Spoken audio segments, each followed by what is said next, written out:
పాలస్తీనాలోని Houthi తీవ్రవాదులు లెబనాన్లోని Hezbollah తీవ్రవాదులతో కలిసి సిరియాలో ఉన్నటువంటి Islamic resistance force, Islamic jihadist force తీవ్రవాదులు నలుగురు కలిసి వెళ్ళి ఇజ్రాయెల్ మీద దాడి చేసి అక్కడ ఉన్న మహిళల మీద అత్యాచారాలు చేసి అక్కడ వాళ్ళని కిడ్నాపులు చేసి అక్కడ వాళ్ళని అరాచకం చేస్తే ఆటోమేటిక్గా యుద్ధం వస్తుందని తెలుసు. ఆ యుద్ధం వచ్చినటువంటి సందర్భంలో ఇజ్రాయెల్ దాడులు చేస్తుందని తెలుసు.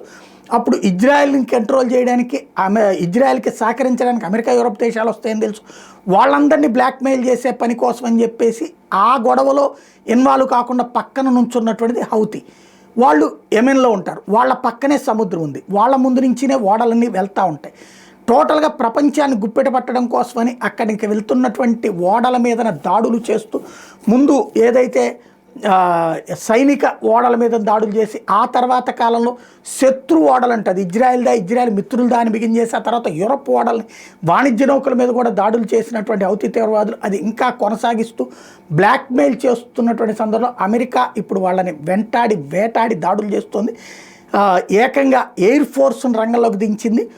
వందలాది హౌతీలని వేటాడుతున్నటువంటి పరిస్థితి అయితే ఉంది. టోటల్గా ఆపరేషన్ పూర్తయ్యాక కానీ ఎంతమందిని లేపేశారు, ఎవరెవరు లేపేశారు అన్నటువంటి విషయం చెప్పదాం.